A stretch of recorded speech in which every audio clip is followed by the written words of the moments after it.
Добро пожаловать в Влогмас, день 6.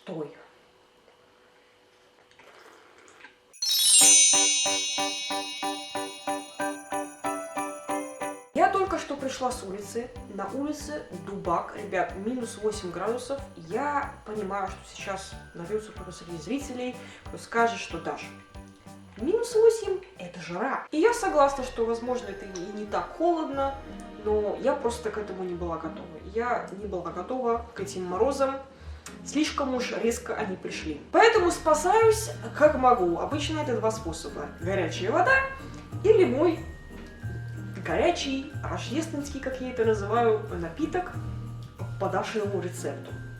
Ничего тут особенного, конечно, нет, потому что ингредиенты здесь самые что ни на есть обыкновенные, традиционные, рождественские ингредиенты для напитков с небольшим экстра ингредиентом для согревания.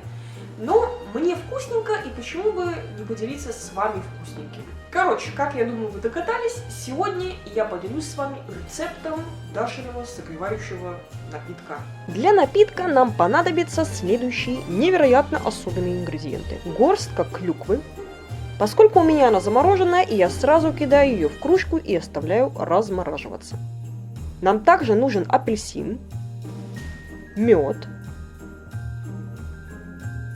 гвоздика и кусочки корицы, и венгерский перчик для согревания. Но я подозреваю, что венгерский перчик вы не найдете. И, если честно, не столь важно, чтобы он был венгерским, просто острый перец. Ставим нагреваться чайник. К клюкве добавляем мед.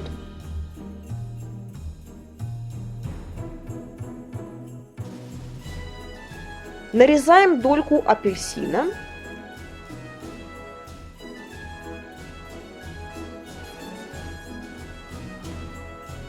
И заливаем все кипятком. Добавляем гвоздику, корицу и перчик. Все перемешиваем, накрываем тарелкой и оставляем, чтобы напиток настоялся. И вуаля! Простой согревающий зимний напиток готов!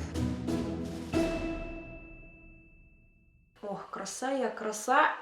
Я еще не извинилась за свой вид. Я пришла с работы, помятая. Готовьте!